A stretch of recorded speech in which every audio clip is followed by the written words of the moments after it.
Nota del autor. El presente libro tiene como base el estudio de los más de 10.000 folios de la causa criminal titulada por la prensa como El celador de Olot. Estos recogen cientos de testimonios, datos, fotos, vídeos, informes forenses psiquiátricos y declaraciones del mismo Joan Vila Dilmé sobre los 11 homicidios cometidos en el geriátrico catalán La Caritat durante los años 2009 y 2010. Hechos que en su conjunto lo convierten en el asesino en serie español más prolífico del siglo. El libro El celador de Olot intenta penetrar en la mente del asesino en base a sus propias declaraciones frente a psiquiatras y psicólogos, pese a la dificultad de hallar en un individuo como Vila cualquier modelo de conducta o simetría. Rastrear su trayectoria criminal es como seguir una línea de puntos que a veces se estrechan y otras se alejan unos de otros hasta confundir el recorrido. Para comprender estos vacíos y unirlos en un solo trazo, he recurrido a mi propia intuición con la idea de apartarme lo menos posible de lo sucedido. Empecé este libro hace ya 10 años y muchas veces tengo la sensación de que cada vez que quiero aclarar algo, todo se oscurece. Tardé en entenderlo. Esta es una de las propiedades de la historia, teñirlo todo de negro. En mi mente, el perfil de Vila ha cambiado con los años y supongo volverá a hacerlo. No creo que un perfil de un asesino sea algo definitivo. Sí que creo que podemos acercarnos a la verdad de lo sucedido. Finalidad última de este libro.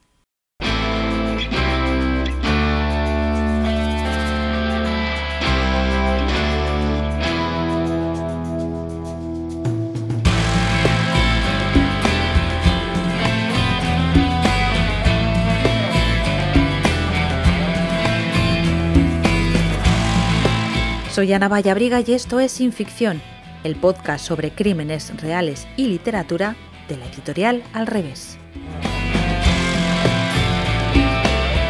Un podcast donde los días 15 de cada mes hablaremos sobre libros de true crime y novelas policíacas.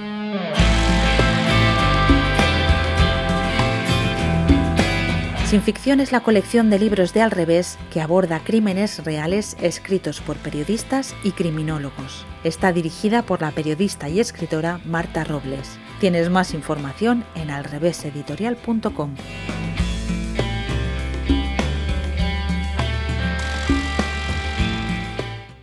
Bueno, mi nombre es Matías Krauber, soy periodista y escritor. Hace muchos años que trabajo como periodista. Actualmente colaboro con varios medios, principalmente con el Diari de Gerona, en Cataluña, en Girona, y soy el escritor de El celador de Olot.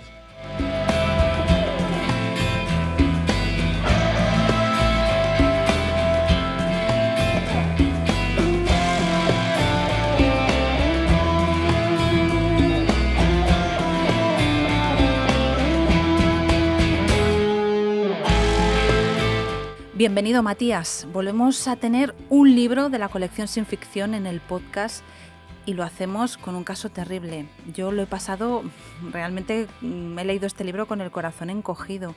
Es el del celador que acabó con la vida de 11 ancianos en 14 meses, que es un tiempo muy corto, en el geriátrico donde trabajaba. Y todo se destapa con la muerte de la última de sus víctimas, de Paquita Gironès. Paquita Gironès, exacto.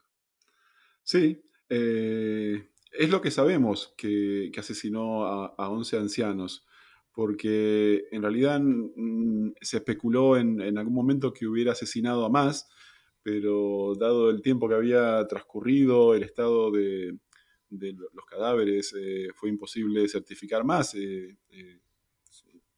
Lo que tuvo el fiscal fue que pudo certificar 11 fallecidos, ¿no es cierto? 11 asesinados. 11 ancianos asesinados. Bueno, Joan Vila era la persona, un celador que trabajaba en este centro geriátrico de Olot, cuidaba de los ancianos, pero ¿qué más sabemos? ¿Quién era Joan Vila? Bueno, es un gran interrogante y es en parte lo que motivó esta investigación. Yo al iniciar el libro escribo que que es muy difícil llegar al fondo al conocer exactamente a una personalidad tan múltiple como Joan Vila, que cada vez que uno intenta acercarse o esclarecer algo o poner luz sobre algún capítulo de su vida, en realidad sientes que se oscurece más y que el personaje se aleja más, ¿no? Por eso este libro es un intento de esclarecer algo sobre su vida, algo sobre su trayectoria y por qué terminó siendo uno de los asesinos en series más importantes de este siglo español. Tuvo una infancia complicada. Tuvo una infancia muy complicada. Hay capítulos de esta infancia que yo, dado el estudio que he hecho, tanto por los psiquiatras, los psicólogos y el que yo hice de la causa, que llegan a pensar de que se oculta algunos hechos que han sido importantes para que Joan Vila terminara decantando, convirtiéndose en un asesino serial. Es algo que no sabremos, que él no ha querido hablar, que la familia tampoco, y que quedará este interrogante. De todas maneras, él siempre ha sido una persona que ha encajado, ha querido encajar bien, pero jamás ha podido encajar del todo, ¿no? De cómo él ha querido. Ha sido un niño afeminado desde muy pequeño, que se lo maltrató en el colegio. Él también hay que tener en cuenta el escenario donde él crece, que es Castellfollit de la Roca, que es un pueblo muy pequeño de Cataluña, donde en aquel entonces está alejado de todo, está muy alejado de Gerona, que es la ciudad próxima más importante, y alejadísimo de Barcelona, ¿no? En aquel tiempo le llamaban a esta zona el Far West, el lejano oeste de Cataluña, porque era muy difícil el acceso, no había rutas en perfecto estado como ahora, ¿no? Era un sitio muy apartado. Entonces estas características hacen de él que tenga una infancia muy particular.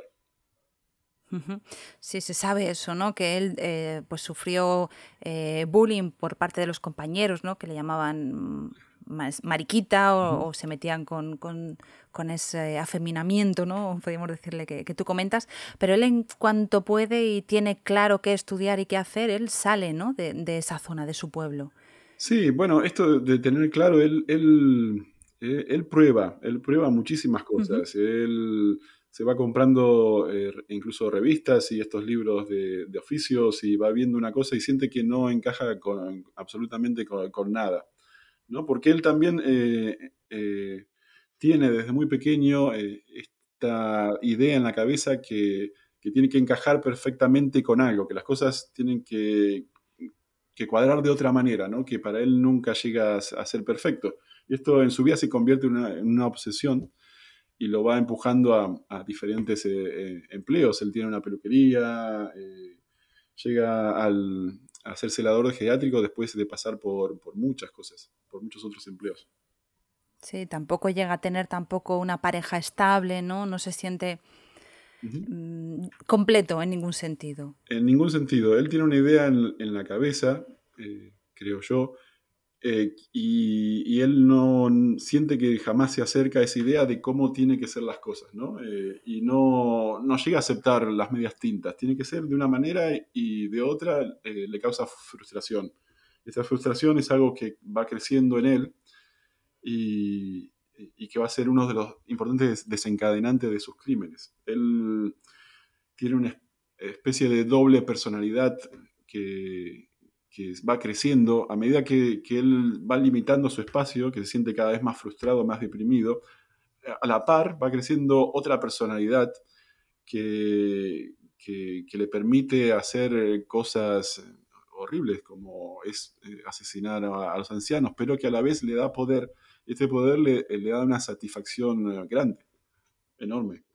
Dices en el libro, a raíz de esto, que los mozos del equipo de investigación describieron a Joan Vila como a Gollum del Señor de los Anillos, o sea, una persona muy sumisa delante del poder, pero que se crece frente a los débiles. Sí, esto es algo que escuchó el comisario de Figueras en aquel entonces del grupo de investigación que había llegado de Barcelona Y es una descripción muy interesante porque es cierto, frente a la gente desvalida, él se crece, ¿no? Y en vez de protegerlos como debería, se convierte en su hostigador, en su asesino.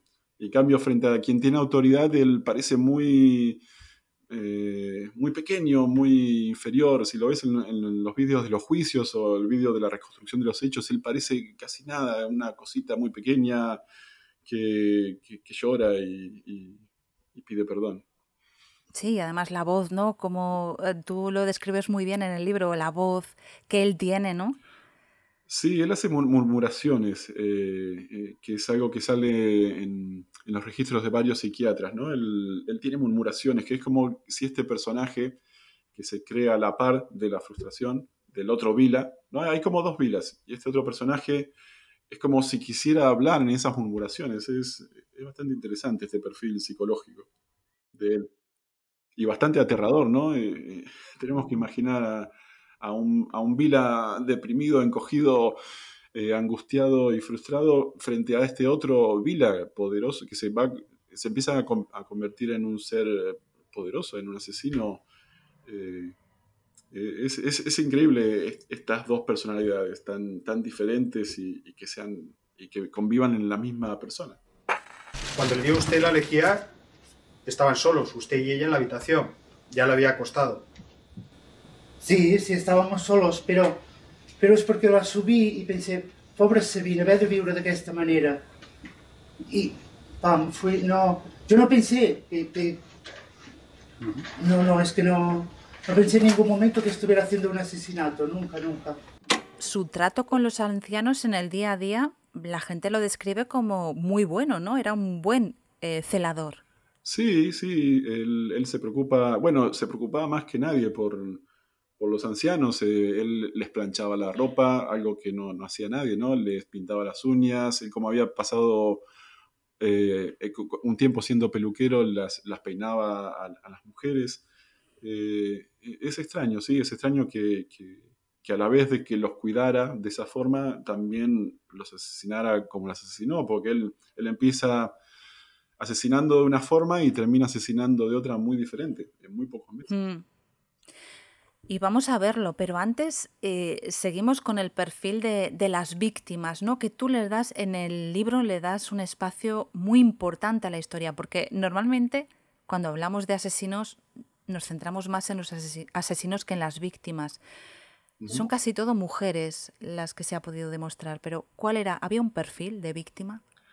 Sí, esto es interesante porque el periodismo lo pasó un poco por alto porque la causa en aquel momento, cuando era la noticia,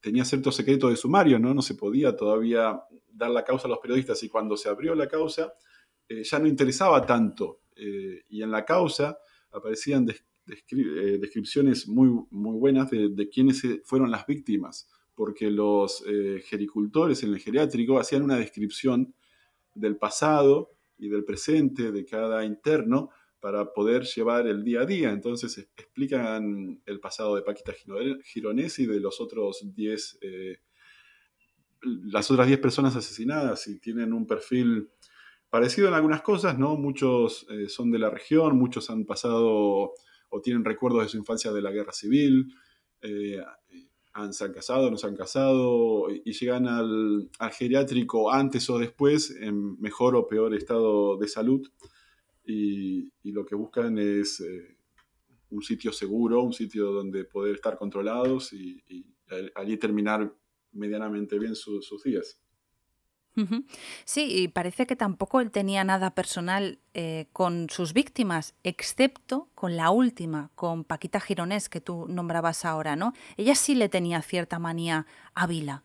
Sí, es cierto, es algo que tampoco en el periodismo de aquel entonces tampoco se leyó, se dejó publicar demasiado.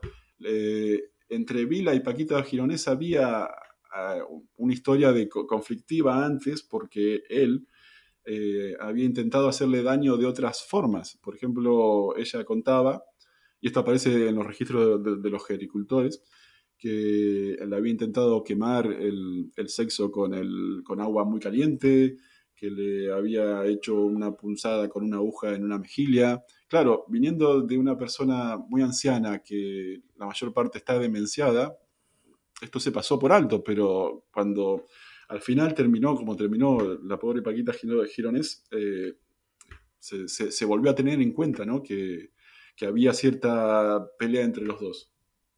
Y además fue la muerte de Paquita la que desencadenó todo, porque el resto de muertes pasaron como muertes naturales, a pesar de la virulencia de los últimos casos, ¿no? Sí, esto es algo que he hablado con muchos doctores, cómo pudo pasarles por alto esto, pero claro, se tratan de personas muy ancianas a las que se le ha detectado varias enfermedades, algunas de ellas terminales, varios de los ancianos tenían cáncer, por ejemplo, y es muy difícil determinar cuál termina siendo el motivo final de la causa cuando no presentan grandes rasgos de lesiones, ¿no? Con Paquita y los últimos dos anteriores, Vila iba más allá de proporcionarles la muerte, sino que los hacía sufrir porque les hacía ingerir lejía. Así que estos han sido unas muertes horribles. Y esto es para destacar, en la causa,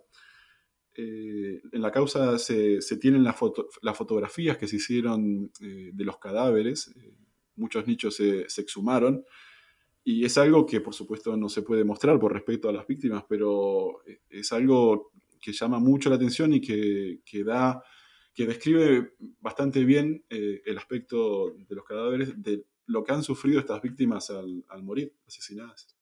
Sí, pero las primeras víctimas tuvieron una muerte menos dura. Digamos que fue endureciendo el método, ¿no, Joan? ¿Cómo empezó?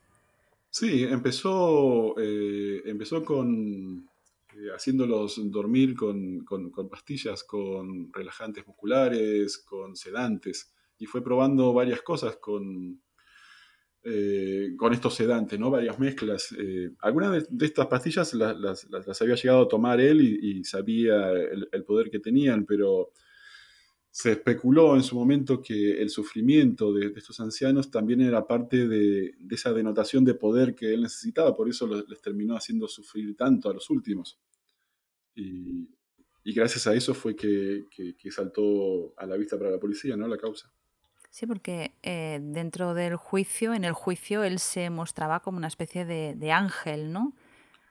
Sí, él intentó adoptar muchas formas, pero ninguna colaba. Yo hablé con los investigadores de aquel momento y lo primero que decían que creo que Vila fue el segundo en ser entrevistado por la policía. A la mañana que llegó la policía alertada por la muerte de Paquita Girones, van un grupo de los mozos a Figueras y él fue el segundo en ser entrevistado.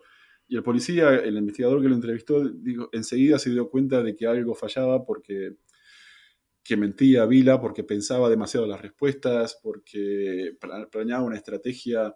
O sea, nada era casual, nada era una pulsión a la suerte, ¿no?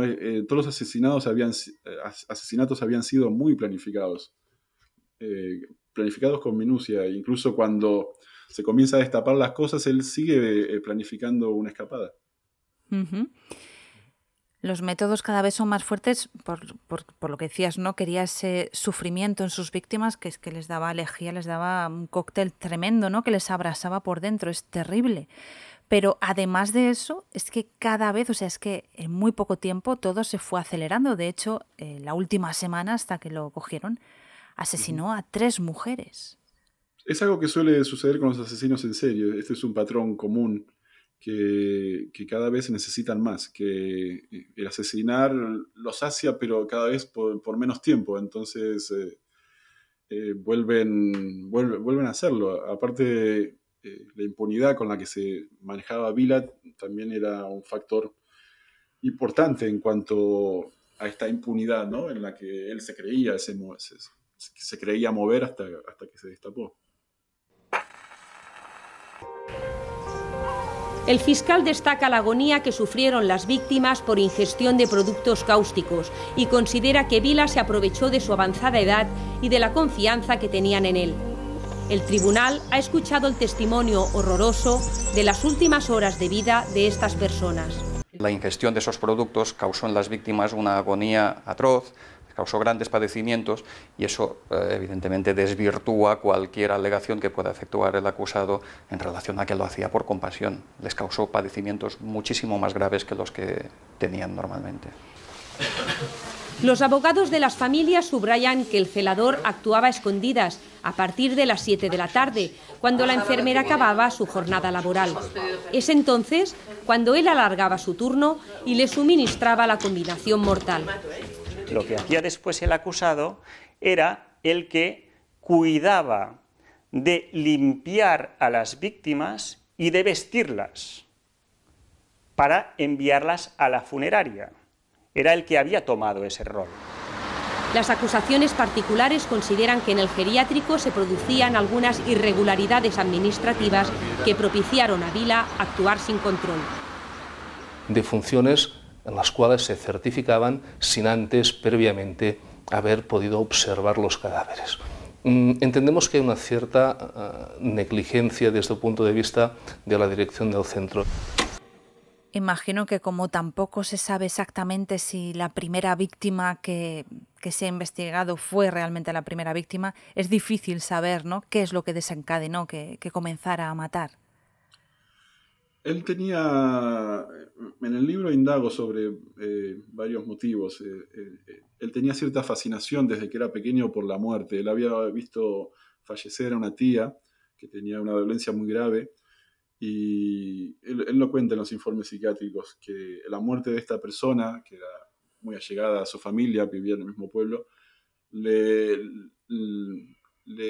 cambió de alguna manera y también le fascinó de otra, ¿no? La llegada de la muerte era algo que él veía en los ancianos, cómo las uñas se les iban poniendo cianóticas, cómo cierta parte de la piel iba tornándose azul.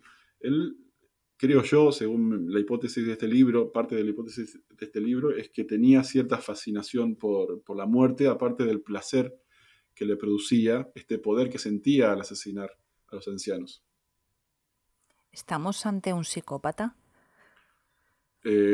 Pues los forenses creen que sí, que es un psicópata, que es un psicópata de los más oscuros asesinos que ha tenido Cataluña y toda España desde hace mucho tiempo. Es una persona, un mentiroso compulsivo y un traidor, porque las personas, los ancianos confiaban en él y él los traicionó de una manera horrible. Yo he querido hablar con él varias veces y se ha negado.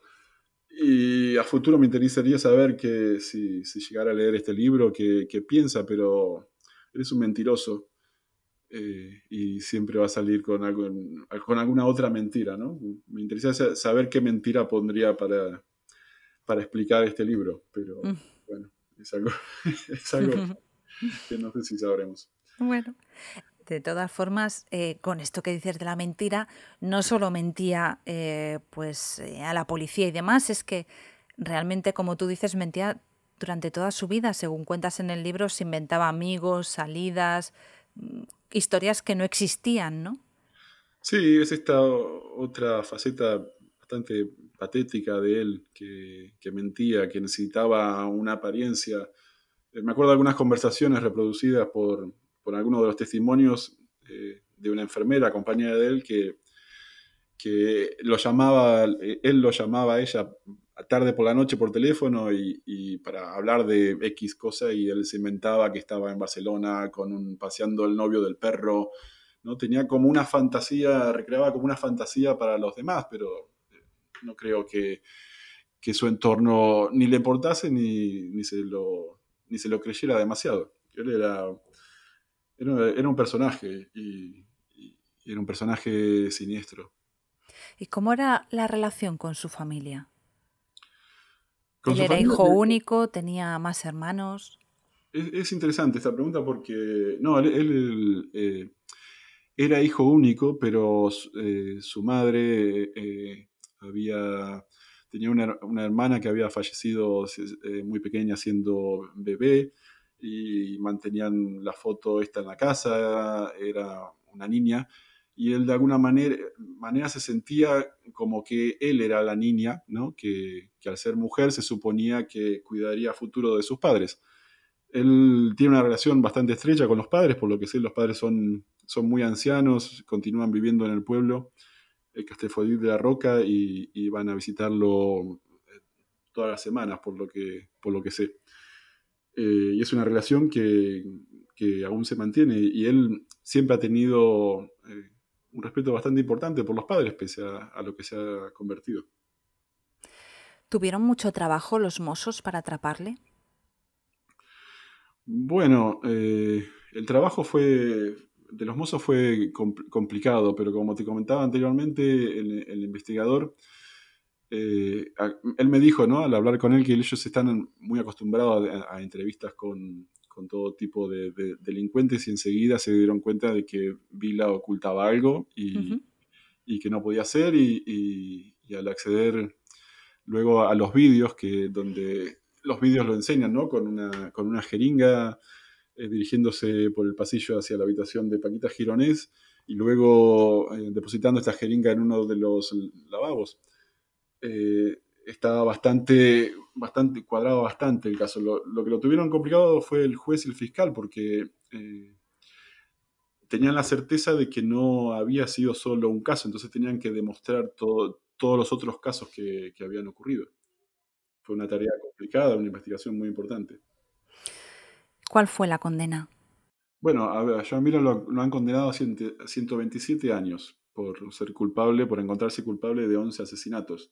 Pero de todas maneras el tope de la condena son 30 años, lo máximo, y de todas maneras no creo que a futuro sea un candidato a estar en libertad de ninguna manera, ¿no? Pasará a un centro psiquiátrico o algo similar. Es decir, Joan Vila nunca volverá a ver la libertad. Y a la hora de plantearte la escritura de este libro, ¿cómo lo hiciste? ¿Cómo surgió y cuál fue el planteamiento? Entonces era un joven. Esto sucedió hace 10 años, el caso, el yo adentrarme en el caso. Entonces era un joven entusiasta que quería escribir una historia como esta, que estaba muy interesado por esta historia, y que, como otros periodistas, íbamos dando tumbos entre informaciones, entre lo que podíamos conseguir de algún testimonio, algún allegado. El caso pasó de ser la portada en todos los medios, y la causa ya terminó con el secreto de sumario, y logré acceder a la causa. Entonces, cuando logré acceder a la causa, en aquel día que esta persona me dio acceso, me puso recuerdo ese día perfecto, porque me puso las cajas, eran cajas de informes. En total eran 10.000 páginas el caso. Y sí, entre informes psiquiátricos, informes de los testigos, era un caso enorme, inabarcable. Y en aquel momento hubo una editorial interesada por el proyecto, después se dio marcha atrás, y al no publicarlo, este libro, quedó en mi cabeza el caso. ¿No? Uno le sigue dando vueltas, es como si no terminara, como si jamás accedieras por completo al perfil de Vila, o por completo a saber lo que sucedió, ¿no? Cuando volví, la editorial al revés me ofreció publicar este libro, entonces tenía que volver a la historia, que la tenía guardada en un cajón. Tenía bastante miedo a ver de qué me encontraba. Y resultó que recordaba todos los datos a la perfección, porque jamás los había olvidado, y creo que la historia ha quedado bien contada, y tiene muchos diferentes testimonios, y habla por primera vez de quiénes y cómo eran la vida de las víctimas. no solamente de Vila, y creo que da otros perfiles del asesino. Es muy interesante esta forma que tienes de afrontar el libro, de afrontar la historia, porque te cuenta esa historia de las víctimas, pero es que aparte creas un marco que es aterrador, porque te identificas con esas personas tan desvalidas, ¿no? Tan vulnerables. Yo pasé varios días me colé en realidad. Ya prescrito. Esperemos que sí. En el geriátrico de La Caridad había pasado poco tiempo de eso, habían pasado un año nada más, y con solo tocar timbre tenías acceso al geriátrico, porque bueno, hay muchos internos y mucha familia que los visita, y pasé muchos días en el geriátrico con los internos, jugábamos al bingo, o hablaba con ellos, y también el estado de la tercera edad, ¿no? De la vida en la tercera edad, de lo que nos va a pasar a todas las personas llegado a este momento, es también bastante particular, y es algo que silenciamos y que no queremos ver. Por ejemplo, en la sala donde Vila más trabajaba era en el espacio donde estaban los pacientes demenciados, y era un sitio muy, muy fuerte de estar allí. Bueno, se escuchaban, ¿no? Pacientes ancianos demenciados, gritos o peleas, era muy extraño. Y el estado en que estaban algunos de los ancianos, algunos simplemente vegetaban ahí, era bastante triste y particular, por más que estuvieran muy bien atendidos en aquel entonces, ¿no? Por más que los gericultores quisieran hacer actividades y hacer algo. ¿Qué ha sido lo más difícil de escribir este libro? Lo más difícil es adentrarte en el perfil de él. Es muy, muy complicado intentar pensar qué lo motivó a hacer lo que hizo, o cómo afrontaba esta doble especie de personalidad que tenía, uno muy reprimido y el otro que le daba poder. Acceder a los testimonios también fue muy difícil, porque la gente no... Era algo de lo que no quería hablar, los parientes no querían saber nada. Muy pocos parientes colaboraron con la investigación. Otra cosa muy difícil fue que no publicarlo en aquel momento, sino que pasara el tiempo y que se quedara en mí. Yo ahora siento que he cerrado un círculo al publicarlo, al compartirlo con otras personas, pero al quedar pendiente esto de publicación, había quedado en mí de pensar todos los días un poco en el caso. ¿Qué es lo que te llevas de esta historia? ¿Cuál sería la moraleja que tú sacas y cuál es la que esperas que se lleve el lector o la lectora? No, yo no sé si espero moralejas, no creo en las historias con moraleja. Espero que cada cual saque la suya en particular. La mía me contó, en mi caso, esta historia cuenta de unos pobres ancianos asesinados por un personaje horrible, de cómo era la Cataluña de aquel entonces, que ya no es la misma, solo de 10 años ha cambiado. Y espero en cada lector saque algo diferente. A ver qué me dicen. Muchas veces cuando publicas un libro te llegan los comentarios y te asombras, ¿no? con lo que deja en cada lector. ¿Y qué es lo que te llevas tú de esta historia? Me llevo muchísimo trabajo. Me llevo un trabajo que ha sido por gusto, que ha sido por un gusto enfrentarte a una historia de este tamaño, de esta importancia para Cataluña, ¿no? Tenés que amar el periodismo para meterte de cabeza en una historia así. Yo me llevo el haber aprendido un poco más de periodismo, de esta profesión que a mí me apasiona y yo amo. ¿Cuando seas mayor vas a ir a una residencia? Siempre digo que no, que siempre me hago un poco el chulo con esto. Siempre digo que apenas empiece a desvariar, antes de que me pongan pañales, iré a saltar bancos y que me peguen un tiro, pero es chulería para bromear un poco, no sé. Todos hemos pasado, ¿no? A cierta edad la ancianidad de nuestros padres, de nuestros abuelos, y sabemos que es algo difícil. y esperamos afrontarlo de la mejor manera posible. Yo espero ser un testimonio para mis hijos de afrontarla con dignidad y sin miedo, pero nunca sabe. Recordad El celador de Olot de Matías Crowder. Muchas gracias, Matías. Gracias a ti.